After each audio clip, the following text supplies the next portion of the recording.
Bonsoir et bienvenue à cette séance virtuelle d'audition des opinions qui se tient dans le cadre de la consultation publique sur le redéveloppement du site Louvain-Est dans l'arrondissement d'Antique-Cartierville. Je rappelle que nos travaux et activités se déroulent en français, mais les participants et les participantes qui voudraient s'exprimer en anglais peuvent le faire.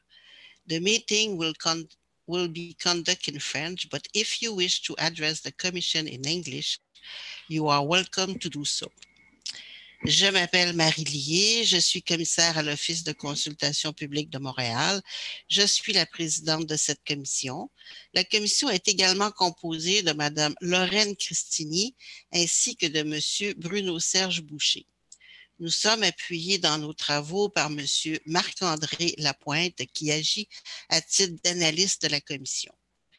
Le 7 avril dernier, les représentants du Bureau de projet partagé, qui regroupe la Ville de Montréal, l'arrondissement d'Antique-Cartierville et la table de concertation Solidarité Antique, vous ont présenté le projet d'écoquartier Louvain-Est. Ils ont ensuite répondu à vos questions au cours d'une séance qui s'est tenue le 21 avril dernier. Je vous remercie au nom de mes collègues et de l'Office de consultation publique de l'intérêt que vous portez à nos travaux depuis le début de la consultation, malgré les défis posés par la pandémie. Pour nous conformer aux règles gouvernementales et aux normes sanitaires qui s'appliquent, l'audition des opinions se fera à distance. 26 citoyens et représentants d'organismes ont souhaité présenter leur opinion devant la commission. Nous entendrons leur présentation au cours de 4 séances, soit celle de ce soir, le 11 mai, ainsi que les 12, 13 et 14 mai.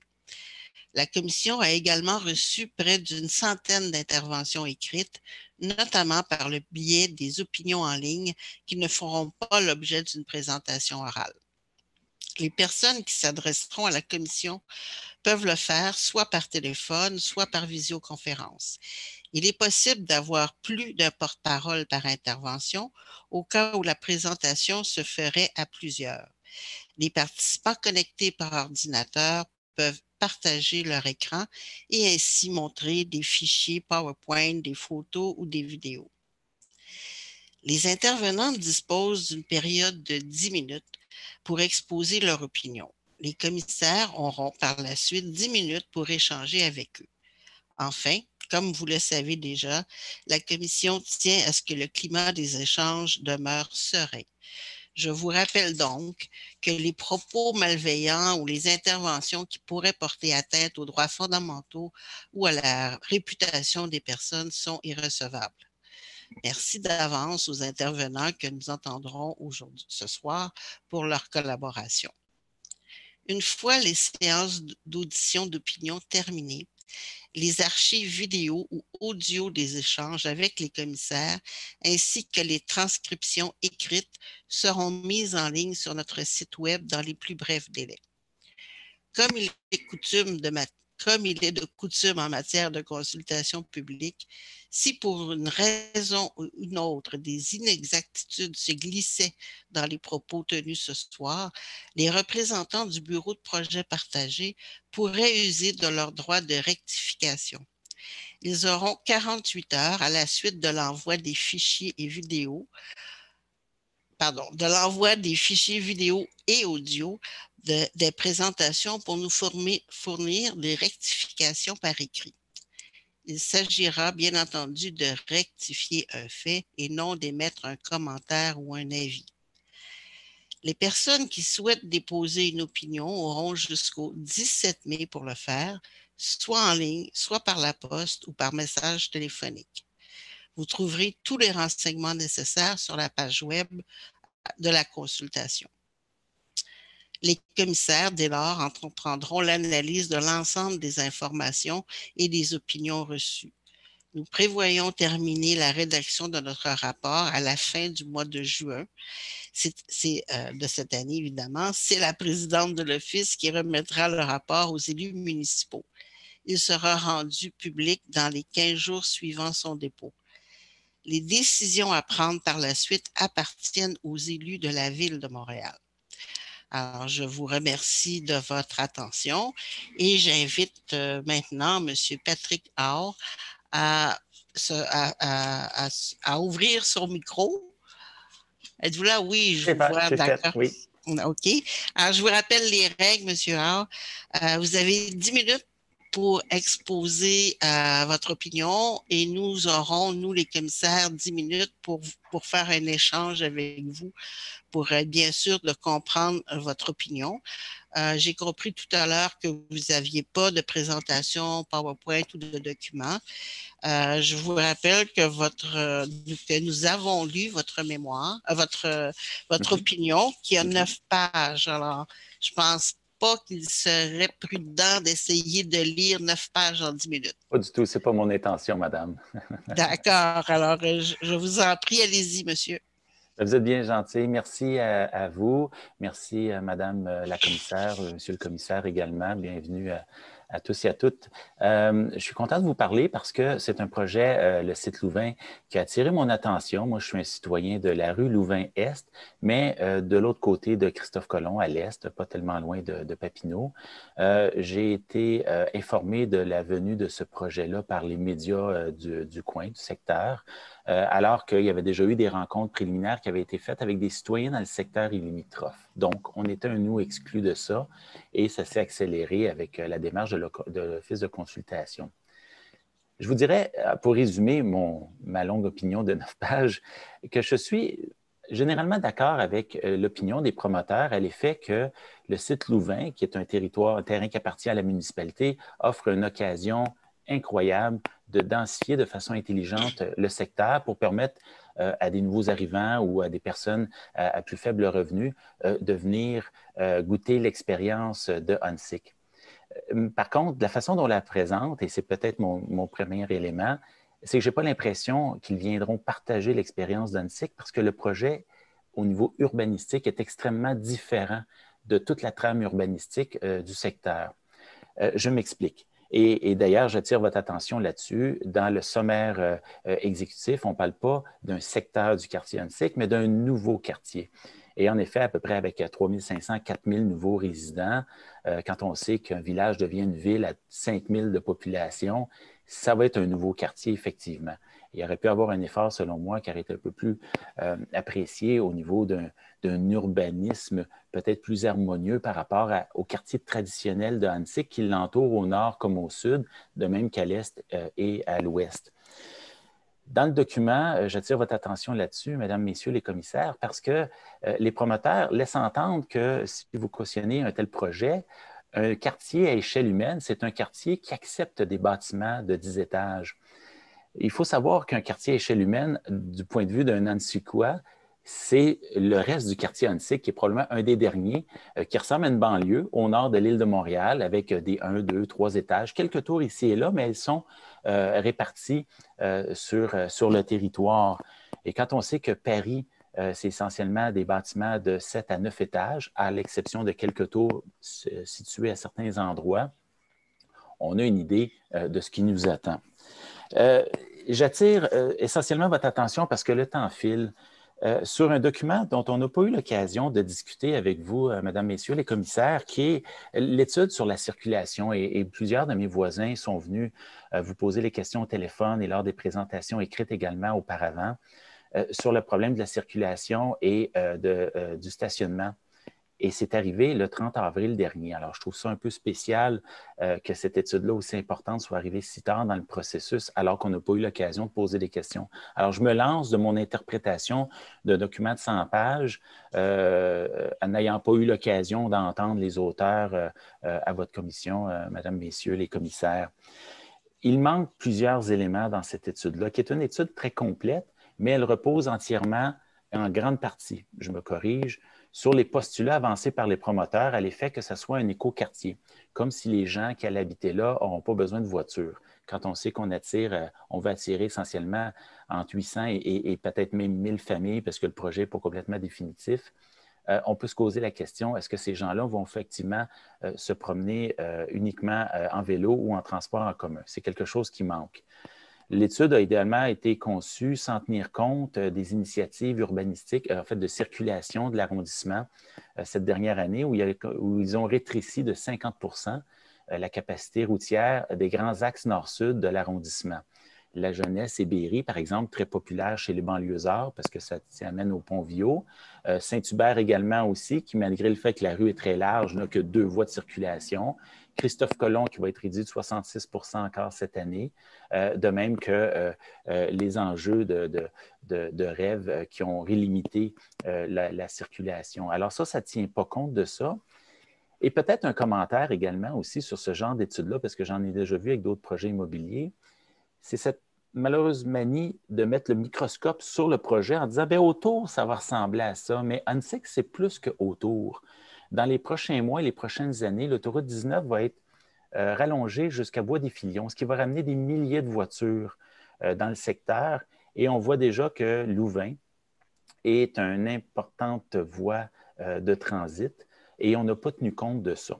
Et quand on sait que quand ça bouchonne sur Papineau vis-à-vis le parc Frédéric-Bach, les automobilistes vont partout dans le secteur. Et c'est un problème qui avait été déjà identifié il y a quelques années et ça n'en tient pas compte. Donc ça, c'est une préoccupation. Évidemment, la question des stationnements me préoccupe, moi, pour l'aspect socio-culturel et socio-économique des citoyens qu'on va accueillir là. Si le postulat, c'est de créer un quartier avec des loyers abordables ou à loyer modique pour certains nouveaux citoyens, bien, il est fort à parier que leur pôle d'employabilité ne sera pas nécessairement le centre-ville. On ne les verra pas partir le matin à 9 h à l'heure de pointe avec tout le monde, comme des professionnels, empruntant la ligne orange. Il y a une forte probabilité que ce soit également des gens, surtout si on appelle une nouvelle immigration, qui vont occuper des emplois soit en usine ou des emplois avec des corps de travail complètement différents de la trame citoyenne actuelle d'Annecy pour laquelle le transport en commun a été prévu pour des professionnels qui font grosso modo du 9 à 5. Alors, le transport en commun ici le week-end, il n'est pas prêt pour accueillir une clientèle qui pourrait avoir beaucoup plus de besoins à ce niveau-là. La STM ne semble pas non plus avoir été consultée dans le cadre de cette étude, et ça, c'est une préoccupation quand on sait que la promesse de l'administration actuelle de livrer 300 nouveaux autobus va se concrétiser à peu près autour de 2030. Et après ça, 2030, ça va être le renouvellement du parc d'autobus qui est vieillissant. Alors, on va se rendre compte qu'on va avoir un problème au niveau du transport potentiellement. L'étude n'en parle pas. Je ne suis pas un apprenti sorcier, mais avec 4000 personnes de plus sur le site, c'est une préoccupation que je vous soumets. Alors, la STM va être capable de livrer des nouveaux autobus en 2040, 2045. On ne le sait pas, puis je trouve que c'est un manque. Peut-être en terminant, parce que le temps file et je ne veux pas vous résumer le mémoire. Il vous reste 3 minutes, là, monsieur. Vous avez le temps, là. Okay. Vous êtes bien gentil, merci. Il y a peut-être une approche, je ne vous dirais pas philosophique, mais vous avez quand même entendu mes voisins. Moi, je les ai écoutés avec grande attention. J'en parle aussi avec des gens dans le secteur également. Cette impression que les nouveaux citoyens d'Annecy seront les bienvenus, mais c'est comme si on avait tendance à les accueillir avec un certain préjugé en leur bâtissant un secteur. Moi, j'aimerais ça appeler ça un secteur plutôt qu'un quartier dans un quartier. Un secteur où on va les empiler les uns par-dessus les autres, où tous les éléments périphériques sont bien pensants. Je pense que ça fait appel à des bons sentiments, mais c'est secondaire. Une serre, une coulée verte pour accueillir de l'eau de pluie, c'est secondaire. Ça peut même être dangereux pour les milliers d'enfants qui vont jouer au ballon dans le secteur. Mais c'est quand même des grandes tours dans un quartier qui n'en a pas.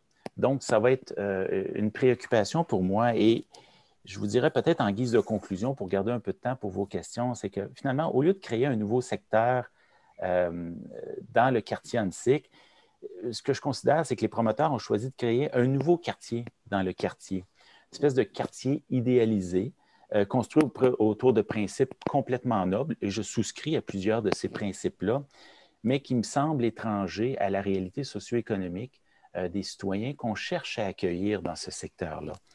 Alors, moi, j'aimerais simplement paraphraser le premier ministre dans mon mot de la fin en disant « Profitons du site Louvain pour construire un véritable quartier à échelle humaine pour mieux les accueillir. Voilà. Merci. Vous êtes en plein dans les temps, monsieur. Hein? J'avais mon chrono à côté. Merci, madame. OK. Alors, j'inviterai les commissaires Boucher et Cristini à commencer l'échange, si vous voulez bien. Monsieur Boucher? Oui, je peux faire ça. Oui, c'est bon, c'est allumé. Bonjour, monsieur Boucher. Bonjour, monsieur. D'abord, merci d'être là ce soir, de vous avoir présenté votre opinion bien élaborée. Je vais vous poser une question sur un sujet que vous n'avez pas abordé ce soir, mais qu'on retrouve à la page 6 de votre opinion, qui est sur l'aspect laboratoire urbain Oui. et qui semble... Alors, vous semblez un peu inquiet de cet aspect-là, de laboratoire urbain que le projet d'écoquartier propose, eu égard notamment à la gouvernance. Oui. C'est vrai que le document qui a été présenté par le promoteur parle d'innovation dans plusieurs domaines, gouvernance, environnement, captation des eaux, etc.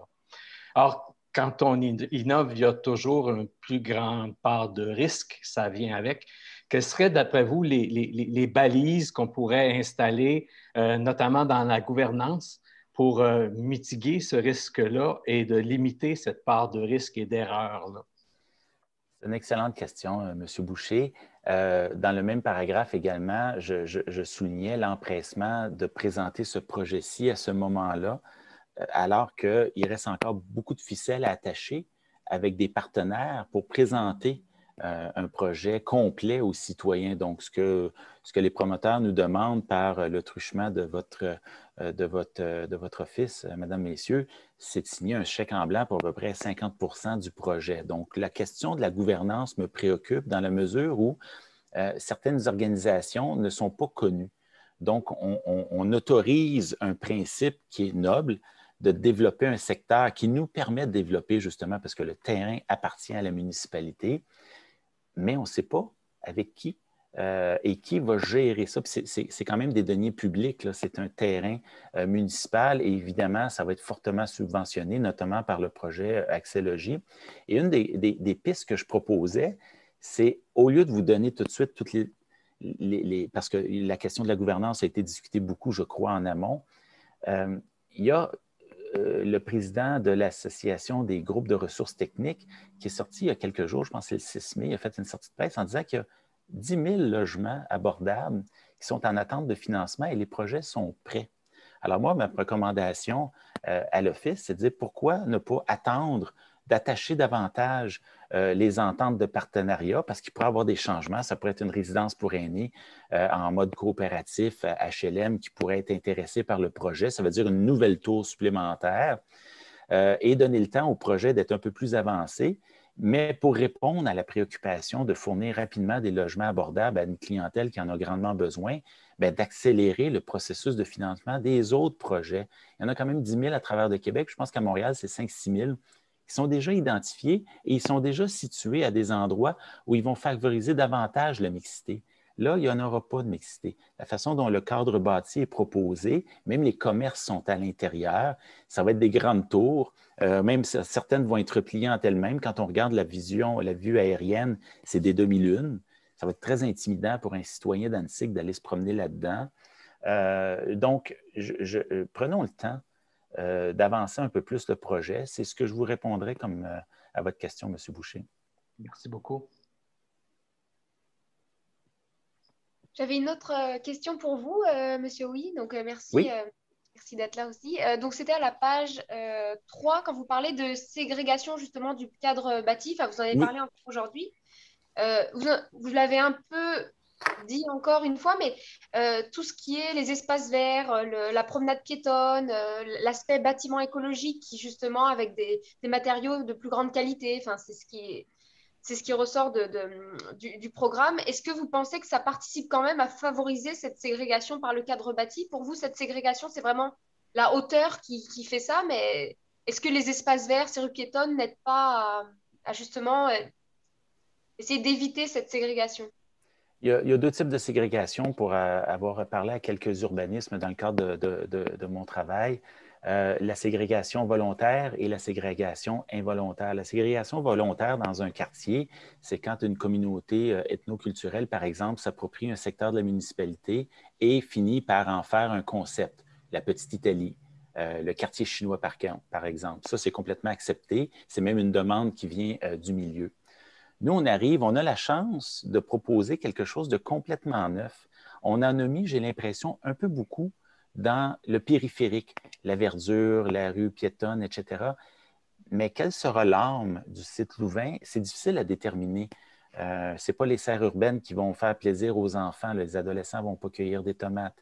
Bon, une école, mais la commission, le centre de service scolaire n'a pas encore tout à fait donné son opinion là-dessus. En fait, de ce que j'ai pu comprendre, là, il y en avait beaucoup d'informations. Donc, oui, en ce sens, un écoquartier, c'est vraiment très bien, mais quand on parle de nouveaux arrivants, ce n'est pas des citoyens du plateau Montréal qui vont immigrer dans Annecy, qui sont déjà sensibilisés aux avantages d'un secteur vert, d'un écoquartier. Ça va être des gens qui peuvent venir d'ailleurs ou d'un peu partout, même de la périphérie, puis je dis d'ailleurs de l'étranger comme d'ici, qui sont déjà à la recherche d'un logement et qui ont des besoins qui ne sont pas tout à fait ceux-là. Je vous dirais, dans la pyramide de Maslow, là, le fait qu'il y ait une serre urbaine par rapport à quelqu'un qui a besoin d'un logement abordable puis qui a besoin d'un accès rapide à son travail, il y a une hiérarchie, je crois, dans les besoins. Puis on a mis beaucoup d'accent, les promoteurs ont mis beaucoup d'accent sur le haut de la pyramide, qui est très sympathique à visualiser et à aspirer. Mais je pense que la clientèle et les citoyens qui vont être nos futurs voisins ont des besoins plus simples que ça.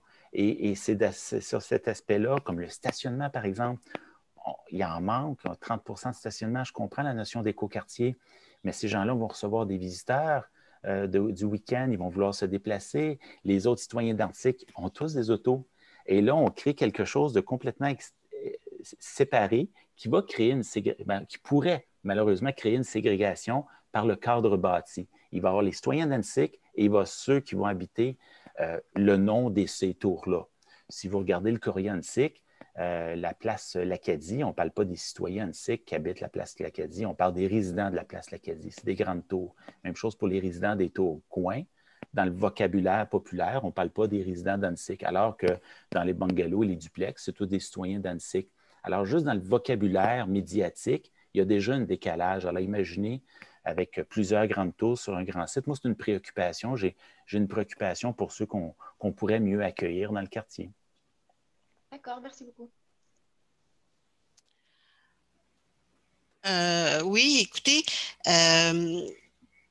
il y a beaucoup de choses dont vous avez parlé et tout ça, mais j'aimerais vous entendre aussi parce que dans votre opinion, vous en parlez un peu plus sur l'offre commerciale. Oui. Vous avez abordé la question de l'accessibilité, mais pas tellement sur l'offre comme telle et son aménagement. Pourriez-vous élaborer, s'il vous plaît? Oui, merci de m'offrir cette possibilité-là.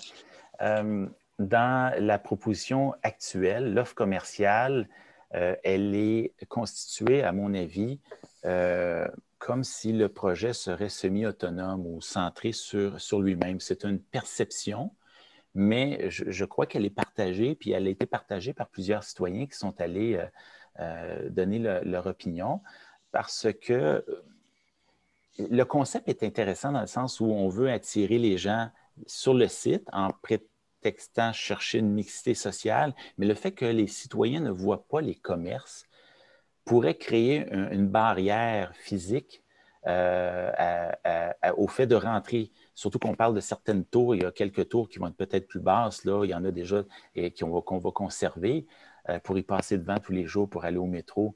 Je pense que ça pourrait être accessible d'un certain point de vue, mais pour la plupart des citoyens d'Annecy, s'ils ne voient pas la bannière sur le bord de la rue, comme ailleurs, ça pourrait être un frein. Et même dans le vocabulaire, c'est en question-réponse lors des audiences qu'on a entendu un des promoteurs dire « ben il y a quand même la promenade fleurie, pas tellement loin. » Mais oui, justement, elle est là. Et ils seront les bienvenus. Et on souhaite qu'ils marchent 2-3 coins de rue aussi pour venir encourager une formidable artère commerciale. Alors, on ne souhaite pas nécessairement, je n'ai pas un choix prédéfinitif sur le type de commerce, mais que ce soit des commerces de proximité pour les inviter à venir dans le quartier et non pas tout leur donner. Là, je pense qu'on parlait d'épicerie, on parlait de pharmacie, etc. Ils n'auront pas envie de venir rencontrer les autres citoyens et les autres ne verront pas non plus l'intérêt parce qu'il n'y aura pas de valeur ajoutée au niveau commercial non plus. Alors, ramener les citoyens, les commerces du côté de la rue Louvain pourrait déjà être un premier pas pour favoriser un peu plus la mixité de ce côté-là. Ben, merci beaucoup. Écoutez, c'était le temps que nous avions. Je vous remercie beaucoup, Monsieur Hall, d'être venu présenter votre opinion. Merci encore. Merci à vous. Bonne soirée. Merci. Et maintenant, j'appellerai la deuxième personne. Ah, voilà. Je ne la voyais pas, j'étais inquiète. Alors, Madame Naïma Ménech, oui, bonsoir. Bonsoir, Madame. Bonsoir. Alors, évidemment, nous n'avons pas lu votre opinion puisque vous faites une opinion orale seulement. Je rappelle les consignes. Vous avez 10 minutes pour présenter et les commissaires auront 10 minutes pour échanger avec vous pour bien comprendre votre opinion. Ça vous va? Ça me va, Madame. Alors, allons-y, Madame. Alors, bonsoir tout le monde.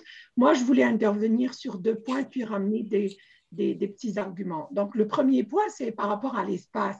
Moi, je suis une famille, plus ou moins, je suis la pourvoyeure d'une famille de 3 enfants, un jeune adulte qui vient d'avoir 18 ans, puis 2 mineurs.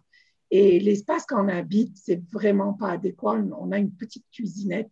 On a des espaces, mais 2 enfants habitent seuls, ils n'ont pas leur intimité. Ils habitent dans une même chambre, dans l'autre, puis avec le virtuel, l'espace est très, très restreint, vraiment restreint. Donc, le projet de coopérative familiale Louvain va nous permettre d'avoir plus d'espace et donc beaucoup plus disons, de jouissance et de l'espace. Donc, d'autant plus que moi, je prévois de rester avec mes enfants jusqu'à temps qu'ils partent et qu'ils soient capables de s'entretenir, d'être autonomes. Donc, le deuxième, c'est au niveau de la densité. Le site Louvain prévoit des bâtisses de plusieurs étages et ça, ce n'est pas convivial, vraiment. Ça répond pas aux valeurs de la coopérative qui est vraiment d'être solidaire, de travailler ensemble. Plus on est nombreux, plus on est disparate. Les arguments que je ramène, c'est l'abordabilité. Donc, si je veux avoir un CDI, admettant, dans un espace spacieux, je ne pourrais pas. J'ai un petit salaire et donc l'abordabilité par rapport au marché privé me permet d'avoir cet espace pour moi et ma famille. Le deuxième argument, c'est la coopération. Moi, j'adhère beaucoup aux valeurs d'entraide, de solidarité et je veux inculquer mes enfants par rapport à ça. Donc, aider, aller vers autrui, discuter, avoir un réseau social, tout ça, c'est des valeurs que je veux. Je veux que mes enfants grandissent dans ces valeurs. Et puis moi-même, j'adhère et puis je vis avec ces principes. Donc, c'est ça par rapport à ça. Puis, le site Louvain, avoir une maison familiale à Montréal, c'est devenu impossible, vraiment. Et donc, la coopérative familiale Louvain va nous permettre de vivre et d'être en harmonie avec nos valeurs et élever nos enfants selon nos valeurs et trouver la jouissance dans un milieu de vie. Donc, habitation et coopération et vie sociale. Le réseau, c'est très important. C'est ça que je veux ramener comme élément pour vous, messieurs, mesdames les commissaires. Merci beaucoup. Je demanderai à mes collègues, avez-vous des questions? Oui, peut-être une petite question pour vous, madame.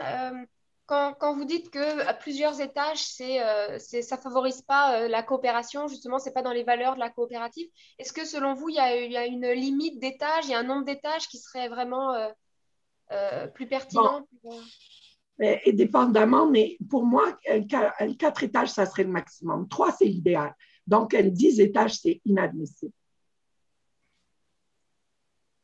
D'accord, merci. Au-delà, ça me fait plaisir. Est-ce que vous dites ça seulement pour les familles ou pour tout le monde? Moi, je pense que c'est pour tout le monde. Pour tout le monde. Donc, c'est sûr que les familles sont plus touchées, mais les autres personnes, les autres, disons, colocataires ou co-voisinage, comme vous voulez, c'est sûr que on n'est pas là pour vivre dans des tours, pour vivre disons, en longévité, donc en longueur. On est là pour vivre en espace commun. Et puis, c'est plus convivial, je pense que moi, Montréal, il n'y a pas beaucoup de tours. Disons que je ne parle pas du centre, mais le 3 étages, 4 étages, c'est l'idéal pour tout le monde. Plus c'est grand, plus c'est difficile. En plus, pour l'entretien, moi, je parle plus du réseau social. C'est pour tout le monde que je pense. D'autant plus que on veut avoir un complexe qui répond aux normes écologiques. On met en place un espace écologique, un espace vert, un espace qui répond aux normes environnementales. Donc, les tours, là, c'est pas adéquat. Merci. Monsieur Boucher, avez-vous une question? Oui, ben, bonjour madame, bonsoir, merci d'être là. J'allais vous demander si le fait que les tours plus élevés étaient prévus non pas à l'intérieur du site. Je perds un peu la connexion. Pardon? Êtes-vous là, madame? Je suis là, mais je perds la connexion un peu.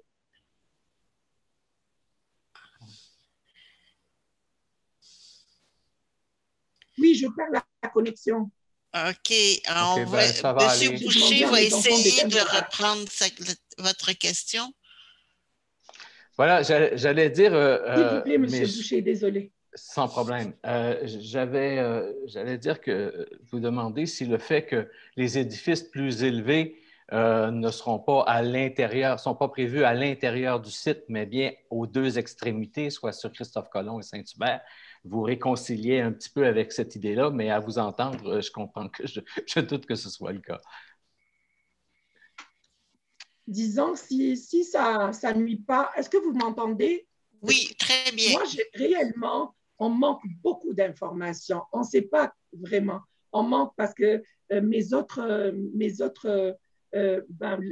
membres fondateurs, ils vont intervenir. Je sais qu'ils vont intervenir, mais on manque beaucoup d'informations. On ne sait même pas où est-ce qu'ils vont être situés, les édifices.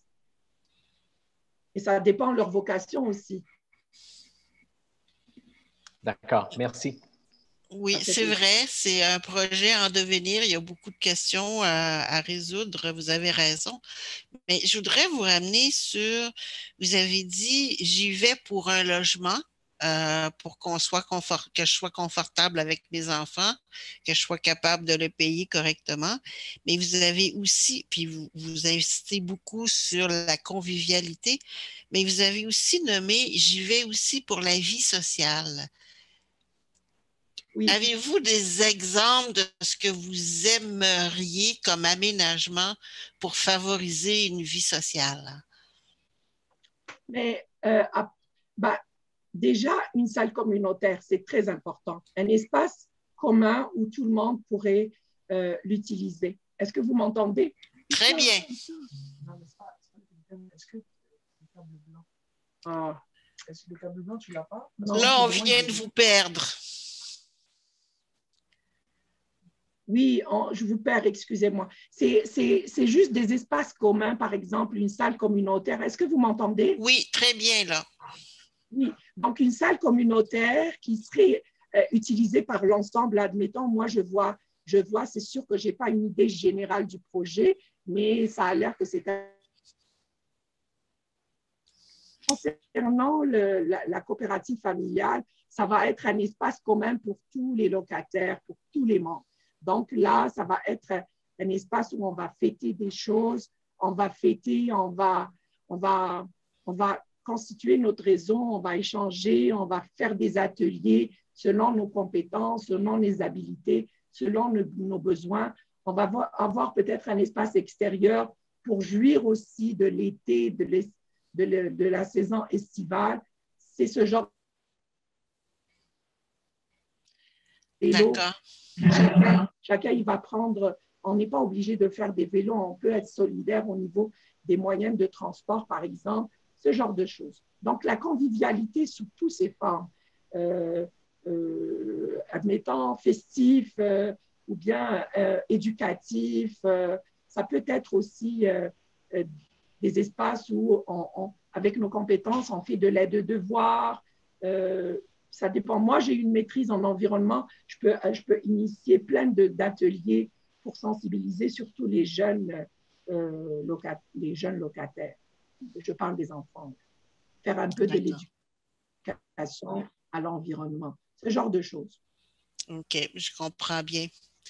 Est-ce que vous avez d'autres questions? Madame Christini, Monsieur Boucher non plus? Ben, écoutez, je vous remercie beaucoup, Madame Ménech, et on espère que vous pourrez un jour habiter dans une coopérative selon vos vœux. Merci encore. Beaucoup. Merci beaucoup. Je vous souhaite une belle soirée. Merci pour tout le monde. Bonne continuation. Au revoir. Au revoir.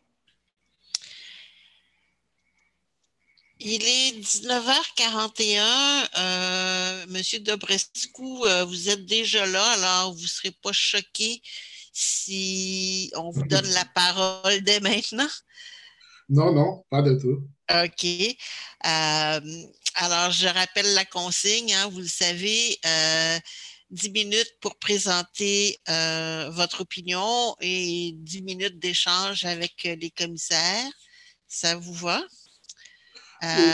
Oui, peut-être on peut modifier un peu parce que mon intention était de présenter rapidement ce que je vous avais envoyé en écrit. Mais comme vous me confirmez que vous les avez déjà lus, je pense que ce sera inutile. Et je profiterai de tout le temps pour avoir un échange avec vous concernant ce que j'avais écrit. Ça veut dire si j'ai été bien, je veux savoir si j'ai été bien compris par vous. Si vous avez des questions à me poser, parce que, à mon avis, j'ai mis dans mes opinions des questions qui sont relativement très importantes pour le développement du site. Mais il y a des gens qui vont nous écouter et qui vont vous voir. Et eux, ils n'ont pas le mémoire, fait que votre opinion. Donc, si vous pouviez la résumer un peu pour contextualiser les questions qu'on pourrait avoir, là, parce que sinon, les gens pourraient avoir de la difficulté à suivre. Je comprends. Bon, en ce cas, je vais commencer avec ma première opinion, c'est concernant le fait que le site est potentiellement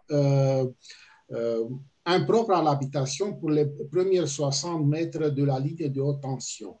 Et j'explique dans mon mémoire, dans mon opinion, qu'il y a déjà, en ce moment, tout le monde est d'accord que la haute tension donne des ondes électromagnétiques de basse tension, de basse fréquence, pardon, qui peuvent nuire à la santé. Ça, tout le monde est d'accord. Maintenant, le niveau à laquelle l'homme peut être exposé, c'est une question qui n'a pas été réglée presque partout dans le monde. Ça commence à être réglé.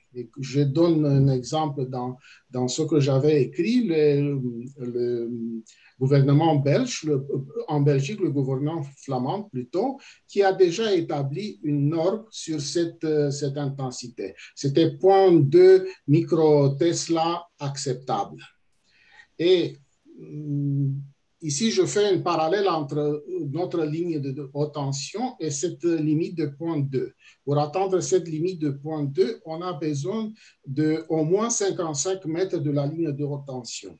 Et en ce moment, nous avons des buildings qui sont à 40-45 mètres, des buildings de 8-10 étages. Ça veut dire, si on regarde un peu ce que les Belges ont fait, on voit que n'est pas correct. Deuxième chose, j'apporte comme argument ici le fait que Hydro-Québec lui-même a déclaré qu'il faut s'éloigner pour une ligne de 315, comme c'est notre ligne, il faut s'éloigner de 40 à 60 mètres.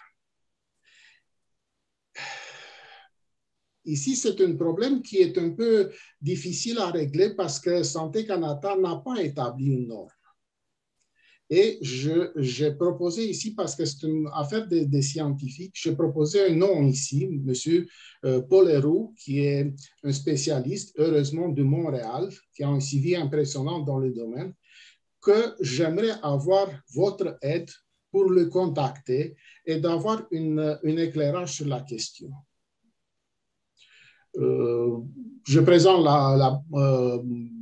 même dans mes opinions, plusieurs sites internationaux qui même baissent cette exposition à 0.1 micro-Tesla. Bon, je passe au deuxième sujet. Le deuxième sujet, c'est l'incohérence juridique que je trouve dans l'utilisation de l'article 89 de la Charte de la Ville de Montréal. Parce qu'il y a deux lois, ce sont deux lois. C'est une loi de l'urbanisme, ça s'appelle plutôt, pour vous dire exactement, la loi sur l'aménagement et l'urbanisme, l'urbanisme, oui, et la loi sur le développement durable, qui reconnaît le droit des citoyens d'avoir un mot à dire sur le développement urbain. Et dans notre cas, il a le droit de dire oui ou non au changement de zonage. Quand on invoque l'article 89, le citoyen perd ce droit. Et l'article 89, pour l'utiliser, il faut le motiver. Et dans notre cas, la motivation, c'est le projet qui a été présenté. Une fois que ce projet sera accepté, le changement de zonage sera accepté, le promoteur a le droit de changer le projet. Ça veut dire que le projet qu'il nous présente aujourd'hui n'est pas nécessairement le projet qui va être construit. Et il est en droit. Ici, je peux vous donner, vous présenter les mots de la conseillère de l'urbanisme de la ville, Madame Annie, Annie Laurent, qui a écrit comme ça: le projet présenté n'est qu'une hypothèse qui n'a pas d'incidence légale, que sont les normes et les critères qui sont inscrits au règlement de changement de zonage qui comptent. C'est à travers ces critères que l'arrondissement et le comité consultatif d'urbanisme analyseront les projets immobiliers qui seront présentés. Et ça veut dire que la loi permet de bâtir après qu'on a jugé tout ce projet présenté. Ils vont bâtir autre chose. Et je explique que dans le changement de zonage qu'ils demandent est très, très évasif. J'explique que, par exemple, qu'il le donne droit à un projet complètement différent. Et j'explique que, par exemple, dans le secteur 1, il présente taux d'occupation 40%, et zonage jusqu'à 8 étages. En ce moment, sur le site, est présenté juste une condo de 8 étages. Mais ils peuvent bâtir 3 fois plus. Et j'explique aussi dans les autres secteurs, c'est pareil. Et je vois ici une incohérence juridique. Ça veut dire la motivation, c'est le projet et la motivation d'utiliser l'article 89, mais il va disparaître cette motivation après que le changement a été accordé et le promoteur a le droit de venir avec autre chose. D'accord. Il vous reste 3 minutes, puis vous aviez 2 autres réflexions à partager, M. Dobrescu. Oui, je ne l'ai plus, mais bon, ma troisième réflexion, c'est concernant bon, l'acceptation. Je veux vous parler de l'acceptation sociale. Moi, je considère que socialement, le projet qui a été présenté n'est pas accepté. Moi, je fais partie du comité de bon voisinage et je demandais un sondage auprès des citoyens riverains pour voir où on est avec cette acceptation sociale. Et j'ai été refusé. Moi, j'avais fait en octobre 2019, j'ai rencontré mes voisins de la rue Joseph-Mélenchon, d'Olivier Moreau, plus d'une quarantaine, et en grande majorité, ils s'opposent. Ce que je demande, c'est d'imposer une sorte de sondage pour avoir clairement si ce projet est accepté ou non. Et ça, à cause de l'article 89 qui nous empêche d'arriver dans un référendum pour dire oui ou non. D'accord. Bon, dernière chose, si j'aurais encore de temps, c'est concernant le stationnement. J'ai une réponse, j'explique dans ma question qu'il y a 610 manques de stationnement dans le projet. La ville me répond, bon, et il me conteste ce chiffre de 610, il arrive à 477. Contestable leur chiffre, mais si on accepte, toujours il y a des stationnements qui manquent. Et la ville présente que ça va s'étendre naturellement avec le temps. Et il donne des chiffres aussi contestables.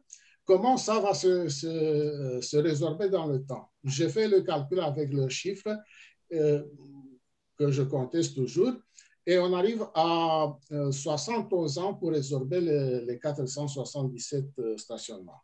Ça n'a pas de sens. Aussi, ils disent que dans l'excès de stationnement, ça va se résoudre par autopartage. Comment ils vont imposer le autopartage à 600, parce qu'ils vont avoir 867 appartements. 260 vont avoir un stationnement. Les autres 607, on les impose de ne pas avoir des autos. Aussi, et d'utiliser le système partage de la bicyclette. Je pense que ce n'est pas réaliste. D'accord, je vous remercie. Je demanderai à Mme Cristini, M. Boucher, vos questions, s'il vous plaît. Oui, bonjour, M. Dobrescu. Une question pour vous concernant un point que vous n'avez pas présenté aujourd'hui, mais qui est dans votre opinion. Oui, vous dites que l'arrondissement, qu'en fait, la ville est en train de bâtir à cet endroit-là un ghetto. D'accord? Donc, c'était à la page, il n'y a pas la page, mais c'était votre cinquième réflexion.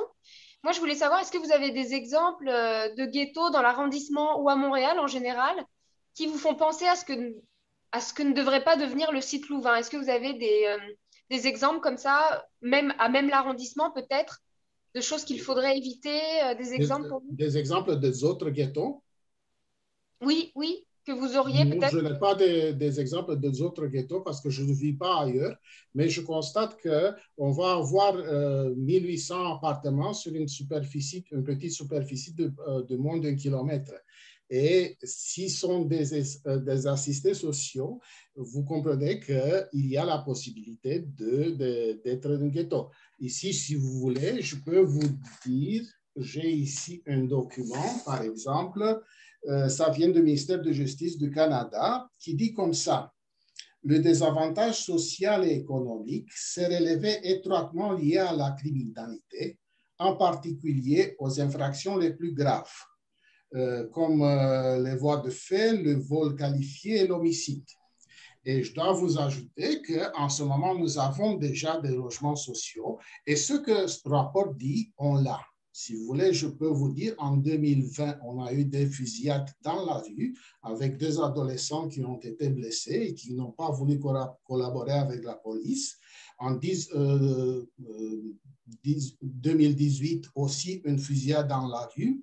Et une fois, une balle a été logée dans un appartement d'un voisin. Ça veut dire, ça, on les connaît. Je m'excuse, il y a vraiment, c'est le désavantage de travailler dans une maison où il y a une petite urgence, je dois réagir tout de suite, mais je vais vous réécouter dès que ça va être Monsieur Boucher, vous pouvez me remplacer 2-3 minutes, s'il vous plaît? Très bien, sans problème. Merci. Alors, Monsieur Debrescu, vous pouvez continuer? Bon, comme réponse à le fait de pourquoi je suis inquiète sur un ghetto, je vous dis, il y a une agglomération. Comme monsieur avant moi disait, c'est une ville dans le ville, dans un village dans le village qui existe. Et là, et déjà, on a des problèmes avec les deux, parce qu'on a des logements sociaux en ce moment collés à la site, les HLM, et aussi, ça c'est du côté sud-est, et aussi du côté nord-ouest, d'autres logements sociaux. Moi, je vous donne des exemples de problèmes qu'on a avec les logements sociaux qu'on a en ce moment. Et je dois vous dire qu'ils sont graves. Et c'est pour ces raisons que je vous dis que mes voisins sont pratiquement contre le projet. D'accord. Merci beaucoup. Okay. Monsieur Boucher, avez-vous des questions? Oui, j'aurais une question. Vous vous êtes beaucoup exprimé sur votre crainte que on vous fasse voter, on vote quelque chose et que finalement on bâtisse complètement autre chose. Je vous interprète bien, je pense. Nous, comme commission, on va se prononcer sur un projet de règlement qui est en le commentant, bien sûr. Est-ce que je comprends de votre intervention que vous croyez que le projet de règlement qui est devant nous est trop large, permet de trop grandes et qui devrait être resserré dans ce qu'il permet et ce qu'il interdit? Est-ce que c'est ce que je décode de votre intervention? Ça veut dire, moi, je trouve que si la motivation d'utiliser, parce que c'est une façon exceptionnelle d'utiliser l'article 89, si cette motivation devrait être reliée au changement de zonage, parce qu'ici, il y a quelque chose que juridiquement n'est pas correct. Ça veut dire, vous venez avec une motivation, vous obtenez le changement de zonage et vous avez le droit de changer. Ça, juridiquement, je vous dis que ça ne marche pas. Mais comme ça, c'est la loi. En fait, vous avez le droit de changer, mais dans la mesure où ça reste à l'intérieur des balises qui ont été adoptées. Oui, mais les balises, comme je vous ai dit, sont extrêmement larges. D'accord. Ça veut dire, là-bas où ils présentent en ce moment une condo de 8 étages, il peut faire 3. Vous comprenez que c'est de simple à 3 fois. Et ça se passe dans tous les secteurs. Si vous regardez tous les secteurs, c'est pas de même manière, mais c'est toujours... Moi, j'explique, par exemple, que si on fait le calcul avec la hauteur maximale qu'ils demandent, ils peuvent arriver à 2 fois la population qu'ils présentent en ce moment. Et c'est clairement notre projet. Et moi, je dis, il faut que le projet soit très, très, très encadré et qu'il soit relié, conditionnel à le changement de zonage. Ça veut dire, je vous donne le droit de, vous voulez une seule building de 8 étages ici, vous faites seulement une building de 8 étages. Vous ne venez pas avec 3 après. Merci. OK, je vous remercie beaucoup. Avez-vous d'autres questions? Ça va? Écoutez, je comprends votre crainte, puis mon rôle, ce n'est pas de vous rassurer. C'est pas notre fonction. Je voudrais juste vous rappeler que Là, le mandat a été donné parce que c'est l'article 89 de la Charte. Nous, on se sent complètement apte à faire le travail. On pense que c'est très légal ce qu'on est en train de faire. Je voudrais juste vous rappeler aussi que c'est un projet, mais que chaque partie sera à chaque fois l'objet d'un PPC-moi et de d'autres mesures pour s'assurer que chaque édifice soit évalué à la valeur de ce qui est présenté là. Faut pas penser, je veux pas laisser sous-entendre qu'on est pour ou contre le changement de réglementation. Ce que j'essaie de vous faire comprendre, c'est que les citoyens, les citoyennes pourront aussi participer autrement pour la création de chacun des édifices, là. Est-ce que je peux ajouter quelque chose? Certainement, monsieur. Bon, je comprends ce que vous dites, mais je vous demande, pour mon point de vue sur la ligne de haute tension et sur l'article 89, est-ce que vous pouvez nous aider, m'aider à demander des spécialistes d'intervenir ici et de clarifier? Écoutez, nous, on va étudier cette question-là avec grand intérêt, c'est sûr. C'est une question de santé et de sécurité et il se pourrait qu'on fasse une recommandation là-dessus ou il se pourrait qu'on ne la fasse pas. Je ne peux pas à ce stade-ci vous dire ce que contiendra le rapport parce qu'il va falloir revoir le tout, revoir les interventions de chacun et revoir tous les documents présentés pour s'assurer que vos préoccupations vont être prises en compte. Merci. D'accord. Bonsoir. Alors, je vous remercie beaucoup, M. Dobresco. Et là, nous allons prendre immédiatement, même si on est en avance sur l'horaire, on va prendre immédiatement 15 minutes de pause. Donc, il y a déjà dans la salle d'attente, à ce que j'ai compris, des personnes qui sont arrivées pour la suite.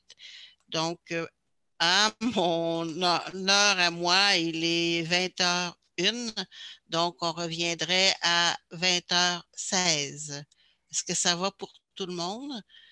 Donc, je demanderai au commissaire, on nous a demandé de fermer et nos caméras et nos micros pendant ce temps-là, d'accord? Merci. Merci, M. Dobrescu. Donc, sur l'ordre d'intervention, M. Gariepi, vous êtes en troisième pour cette partie de la séance. Vous serez précédé de Mme Mélanie Dubé. Il y aurait peut-être un troisième intervenant qui était prévu juste avant vous, mais qui n'est pas encore rentré en salle. Donc, je vais laisser la parole maintenant à Madame Lié. Je vous demanderai de garder votre micro, à tous les intervenants, de garder votre micro fermé avant votre intervention et le garder ouvert uniquement pendant votre 20 minutes. Vous avez 10 minutes de présentation devant la commission et 10 minutes de questions de la part des commissaires de l'Office. Marie, je vous souhaite une bonne suite de séance. Merci beaucoup. Alors, si vous êtes d'accord, je vous ai perdu. Non, vous revoilà, Madame Dubé. Si vous êtes d'accord, on commencerait par vous parce que l'intervenant qui vous précédait n'est pas là. Donc, comme on vous l'a dit, je vous le répète, vous avez 10 minutes d'intervention et les commissaires, nous aurons 10 minutes d'échange avec vous. Si ça vous convient, Madame Dubé. Oui, bien sûr, c'est parfait. Donc, bon, Donc, mon nom est Mélanie Dubé. Merci de prendre le temps de nous écouter. Moi, je suis membre du comité Logement Antique Quartier-Ville depuis à peu près 3 ans, je crois, et membre fondateur de la coopérative Famille Louvain depuis peut-être 1 an et demi, 2 ans, là, je ne sais plus trop. Donc, moi, j'ai mon histoire, bref, c'est suite à une séparation. J'ai eu la chance de vivre dans une coopérative actuellement. Je vis en coopérative La Source au coin de Durham et Milan et depuis juin 2021. Je suis administrateur en tant que secrétaire au CA et donc ça m'a permis beaucoup dans le temps de COVID de vivre dans une coopérative. Puis en fait, ce que je suis là aujourd'hui pour essayer de démystifier essayer de faire en sorte d'enlever le jugement sur les coopératives sur le site Louvain, puis de faire en sorte qu'il y en ait plus dans le quartier. C'est dommage que dans le quartier, il y a un jugement fort sur les coopératives, les logements sociaux, parce que dans la coopérative ici, tout le monde est très cordial, tout le monde s'entraide, puis c'est vraiment des belles valeurs qu'on peut partager à nos enfants en tant que citoyens. Donc, j'essaie de lire un peu mes notes aussi en même temps. Donc, en fait, les coopératives, c'est une alternative au logement privé qui enlève un lot de stress chez les familles. Les reprises de logement, l'augmentation des loyers, des logements insalubres, des logements petits. Moi, je vivais dans un 5,5. Mon loyer, j'ai failli rester là, mais j'ai eu la chance de vivre dans une coopérative. Mais si j'avais vécu encore là en attendant d'avoir un appartement dans une coopérative ou de te trouver mieux, ben j'aurais probablement approché la pauvreté malgré le fait que je travaille à temps plein dans un CHU. Salaire, je suis temps complet, là. Je gagne relativement bien ma vie, là. Je fais pas dans les 6 chiffres, là, loin de là, mais donc je suis agente administrative, donc en principe, je devrais être en mesure de payer mon logement pour mon fils et moi. Je suis mère monoparentale. Aujourd'hui, j'ai quasiment la chance d'avoir seulement un enfant. Parce que ceux qui ont 3, 4, 5 enfants, un parent seul, j'imagine que ça doit être assez difficile de se loger sur Montréal. Donc, les coopératives c'est une belle alternative pour les familles, mais pas juste pour les familles. C'est une belle alternative pour tous les types de personnes. Puis c'est ça que j'aimerais que le site Louvain amène, c'est la mixité, les familles, les personnes seules, les personnes avec des handicaps, différentes cultures, pour qu'on apprenne justement à vivre tous ensemble, puis qu'on s'entraide et qu'on enlève le jugement à travers ça, puis qu'on gagne en société. Les enfants ici jouent ensemble, ça fait des pauses aux parents. C'est vraiment un beau milieu de vie et je suis super heureuse de vivre dans une coopérative en temps de COVID parce que je pense que je me sentirais assez seule dans mon 5,5 à payer juste mon loyer puis ma bouffe. Donc, ça, c'est ça. Ça brise aussi l'isolation, vivre dans une coopérative. Donc, il y avait autre chose? Attendez une seconde. Les espaces communs. Lire vos notes, là, vous avez oui, non, je sais pas. Il me reste, ça va pas pire. Donc, aussi, la densité, les gros buildings qu'on envisage, c'est une alternative, mais je pense pas que c'est une belle alternative pour la coopérative Famille Louvain. Trop de monde, ça enlèverait l'esprit d'appartenance, puis ça diminuerait la possibilité. C'est ça. Le fait qu'il n'y ait pas de sentiment d'appartenance ou quoi que ce soit, ben ça ne fonctionnerait pas tant que ça. Fait une coopérative moyenne, ici, on est à peu près une 40aine de membres. Il y a une coopérative en face, je crois qu'ils sont un peu plus nombreux, une 100aine de membres. Il y a une coopérative sur Émile Journeau. En fait, il y en a 4. 4 coopératives sur Émile Journeau, passé Christophe Colomb. Et là, on parle de maisons. Je ne sais pas combien qui sont, mais ça existe dans le milieu en ce moment. Sur la map, il y a des coopératives autour. Puis je comprends pas la panique des citoyens riverains. Ah, une coopérative, logements sociaux. On n'est pas... tu sais, il y a des gens de tout ça, il y a des gens un peu plus pauvres, mais ils sont gagnants de vivre dans une coopérative puis de côtoyer d'autres personnes qui ont plus de possibilités. Puis nous aussi, les personnes qui ont plus de possibilités, qui ont plus de savoir, on est gagnants d'apprendre de ces personnes-là puis d'être sensibilisés à la réalité qu'on a. J'ai l'impression que les citoyens riverains, je comprends peut-être un peu leur inquiétude, mais c'est faire en sorte que, on va tasser les gens dans creux de la ville pour pas qu'on les voit. Ça ressemble à, si tu Expo 67, là, je sais pas trop, là, qu'ils cachaient le monde derrière les murs. Tu sais, faudrait qu'on arrête de faire ça, là. Ça serait le fun de mettre un bâton dans la roue puis arrêter de se présenter à tout le monde puis de savoir que tout le monde est gagnant de ça. Donc, il y aurait possibilité de faire des activités. L'idée, tantôt, j'ai entendu le monsieur de mettre les commerces un peu sur la rue. Ben, ça serait pas une mauvaise idée essayer de faire les commerces qui fassent comme une promenade, puis que les gens se rendent compte que c'est un milieu de vie aussi, tu sais, pour les amener à l'intérieur, puis voir que ça n'appartient pas au site Louvain, les commerces. Puis, je sais pas, il y a une façon. Moi, je suis pas architecte, mais il y a sûrement une façon de faire. Puis, le stationnement. La grosse question du stationnement. Moi, je fais affaire avec Communauto depuis la naissance de mon fils. Je me suis promenée tout le temps avec Communauto. J'ai jamais eu de problème à avoir une voiture. Et quand je regarde la map sur Google, sur le secteur, tous les citoyens riverains aux alentours ont leur stationnement. Je vois des stationnements qui sont liés à leur maison. Alors là, les rues sont vides. Sur la map, là, vous regardez, il y a pas de manque de stationnement. Puis moi, j'ai pas de voiture, puis j'en veux pas. J'aimerais ça qu'il y ait plus de Communauto. Il y a différents modèles, des petits compacts. Il y a des modèles un peu plus grands où est-ce qu'on peut partir en vacances avec la famille puis le bagage. Tu sais, je comprends pas je comprends que les gens ont de la misère avec le changement, puis ça fait peur à tout le monde, le changement. Mais c'est un bon changement, ça. Puis dans Antique, les familles ne peuvent pas se loger. Ils peuvent pas se loger convenablement. Moi, j'habite dans une coopérative. Je pense même pas pouvoir y vivre dans ce projet-là parce que ça tarde tellement. Donc, je veux dire, mon enfant, il va être grand, je vais être une personne seule. J'espère que, en tant que membre fondateur, je vais pouvoir, parce que la coopérative, elle veut aussi une mixité de personnes seules. Mais l'idée, c'est que ce projet-là, il est bon pour le secteur, pour les familles, puis c'est un beau projet pour pouvoir meubler. Sinon, c'est quartier antique, ça va devenir un quartier de personnes tranquilles. OK, c'est tranquille, antique, mais c'est correct que ça soit tranquille, mais les familles, ils ont le droit aussi de vivre dans des milieux sécuritaires. Puis antique, c'est bon d'y vivre. Là. Moi, ça fait 10 ans que je suis ici. Il y a des pistes cyclables. On peut se promener sur le boulevard Gouin.